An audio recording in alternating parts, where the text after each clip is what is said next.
Hello, everyone. My name's Alison Hinde from Proactively Mobile Technology.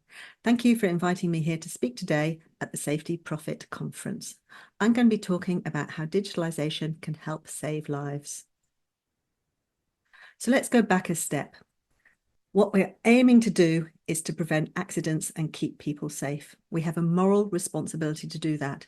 But as you can see from these pictures, it doesn't always work out. There have been some major disasters in recent years. So as much as we try to prevent incidents, they do sometimes happen. The key thing for today is if we do not learn, they will happen again. If we continue to do the same things, we will not improve. So we're here today to find out about how we can do things better, particularly looking at the accident process. So the four things that need to be done. First of all, we do need to find out about all the incidents. We need to do that through incident reporting. Then find out what has caused the incident, which we'll do through an investigation. And then make it safe, which will be taking some corrective and preventative actions. And then most importantly, we want to stop it happening again. So we want to learn lessons from what we've seen. So today I'm going to go through those four stages. I'm particularly looking at what can help a company. So you might be using paper or emails at the moment. So looking at the problems that you might be having with that and how using digitalization can help. So the first of those was incident reporting, which we want to be able to do wherever you are. So we'll start by looking at what is an incident. Well, an incident doesn't just happen, it has different stages. You can see from this picture here on the left, we've got an unsafe condition. We've got rusty lifting gear, so it's not in good condition. They haven't done the right checks and maintenance and things on it. Unsafe condition. We also have an unsafe act. That's when these people walk under where the lifting is taking place. Now, what can happen now? We have three options. Either nothing happens, they continue to walk, it continues to do the lifting, or we get a near miss. So we're lucky, it doesn't fall and hit the people, it falls next to them, and they look at it and they say, oh my goodness, but they're safe. And then the third thing is that they're very unlucky and the load falls and hits them and they have a very serious accident. So the key thing here is luck. Luck, did we walk away, or luck, did we have a real serious accident? Now, we as health and safety practitioners, we don't deal in luck, we deal in information.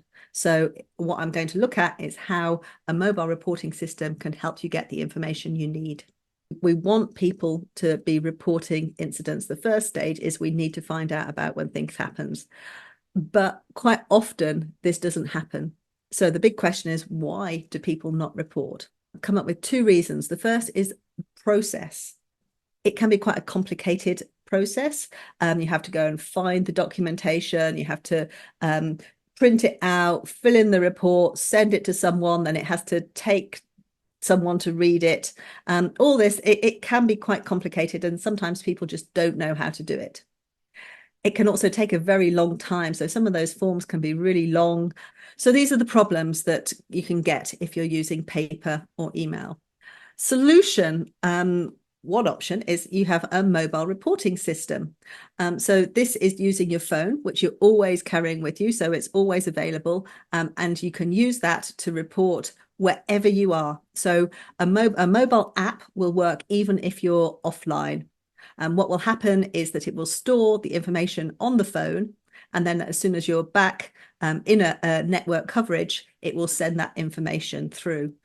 You can use things like photos, all sorts of drop downs to actually make it simple to how to report. And it, from the company perspective, it gives real-time information as well coming through to the health and safety manager or the manager of that department, so they can quickly take the emergency action and quickly take an investigation, and the information that they collect in a shortly, quickly done investigation is going to be much better than waiting for the paperwork to arrive.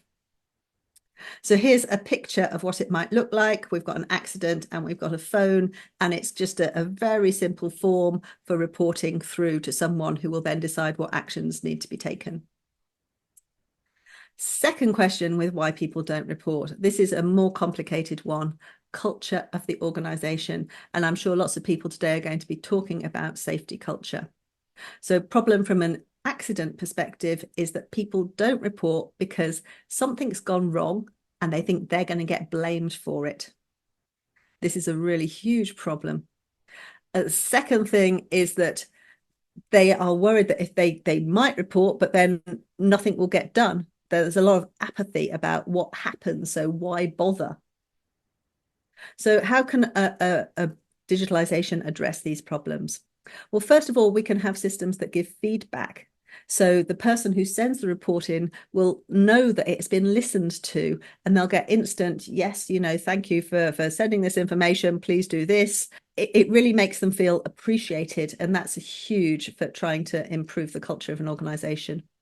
We also, within a digital system, it's very transparent who has said what and when.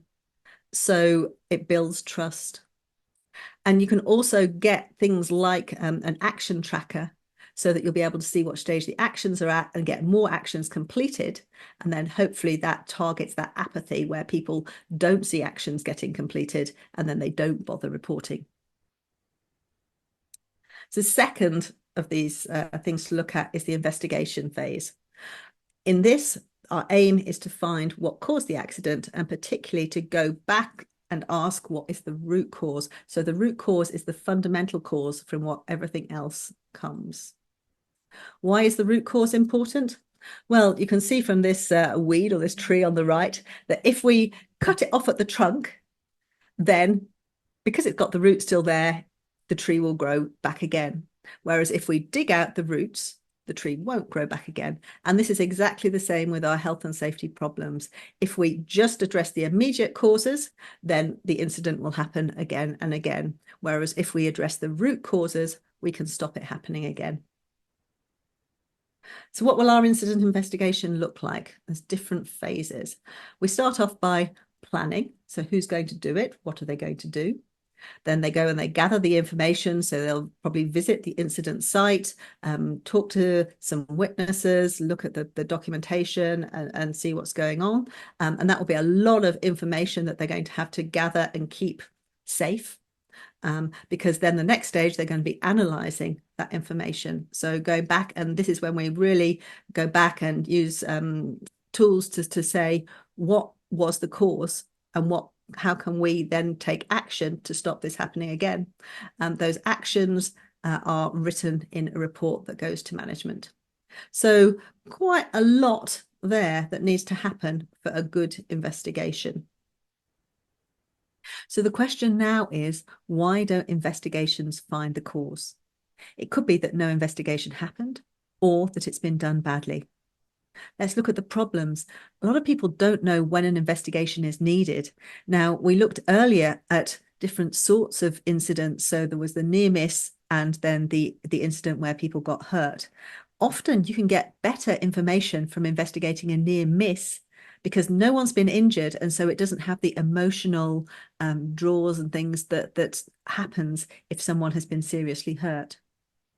It could be that the investigation is complex and that people lack experience to do it well.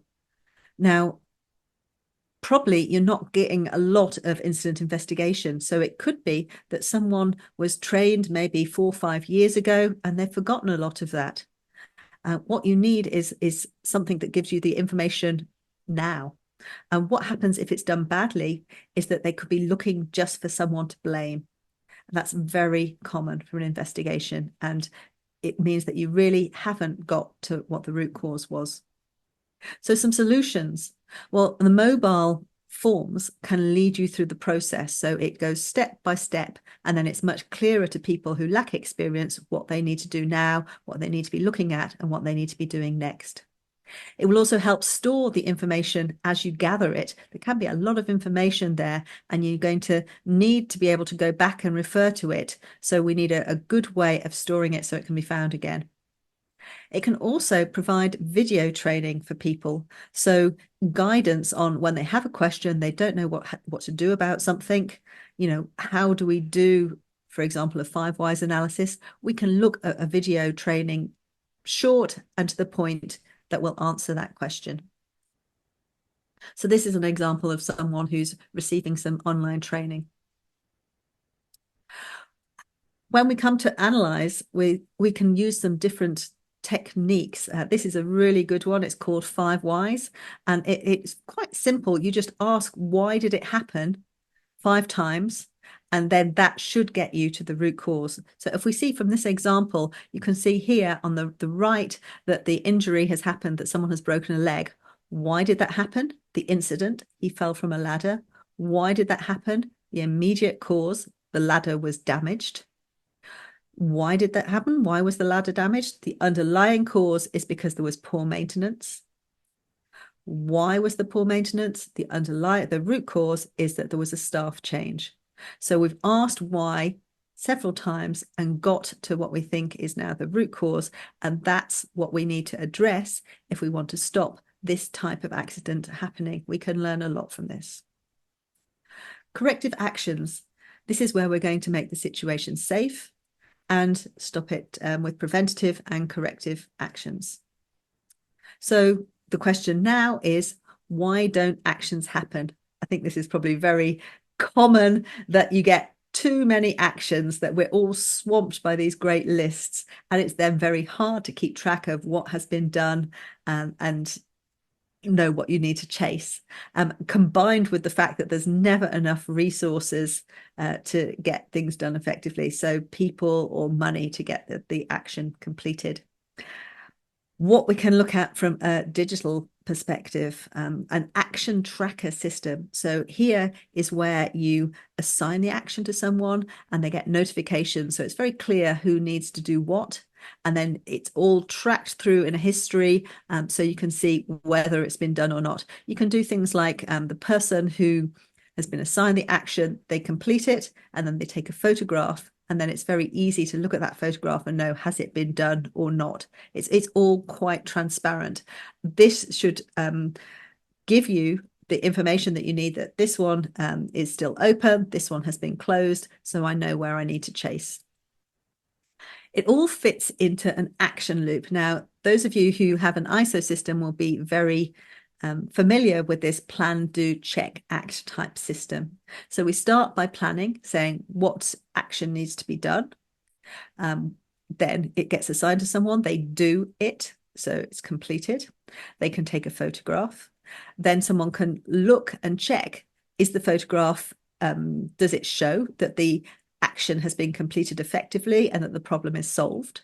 And then in that act or review phase, you say, well, yes, it's been resolved, it's effective, it's not going to happen again, so we can close the action. Whereas if it hasn't been effectively completed, then we need to come up with another solution and go around the loop again. So this is the system that you would get quite transparently in a digital solution. And it's very compatible with the ISO system, much better than just going plan, this needs to be done, it's been done, tick, this needs to be done, tick, and then finding that actually it's a tick the box and nothing has actually really changed to make the situation better. Our fourth phase was learning. This is really important and probably the bit that's done least well. It's where we're going to stop it happening again.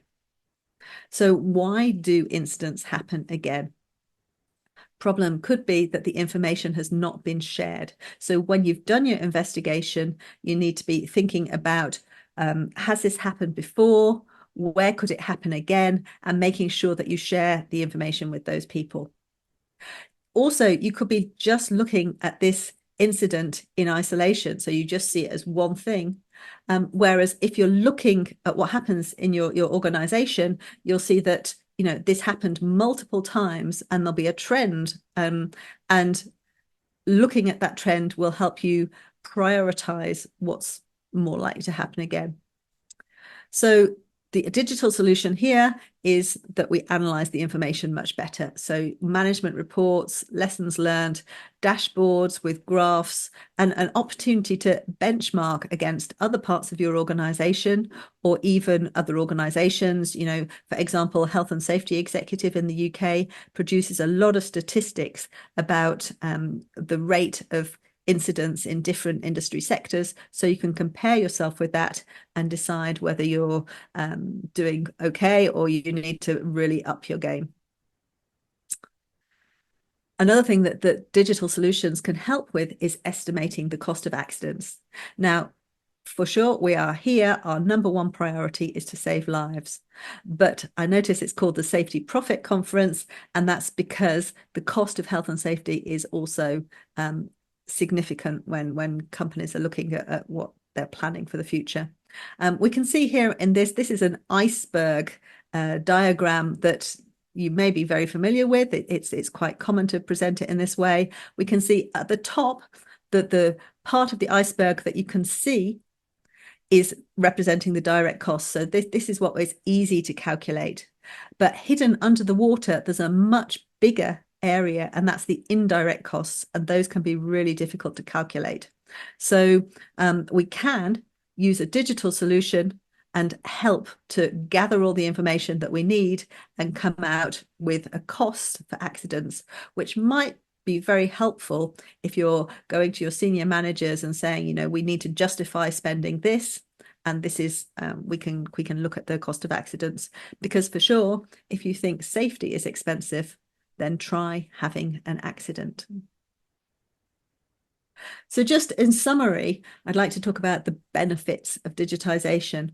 We've seen today how reporting is difficult if you're using pieces of paper and you have to go and find things. Whereas if you're using a mobile app that you carry your phone with you, it can be quick reporting, can be done anywhere and very efficiently. We then use a digital solution to manage the information in a very transparent way. And so we have much better control of the incident process. Now, it's really about people. We need people to report the incidents, to investigate them, to do a good job. So we can engage people if we keep it simple and we keep communicating. So you remember we talked about getting feedback before, really important. And then lastly, we're getting real-time information. So that will help us to analyze situations, make plans for the future, including things like estimating the cost of accidents. So some really big benefits that digitalization can bring for you. So that's my presentation. Thank you very much for listening. And I look forward to hearing your questions. Thank you.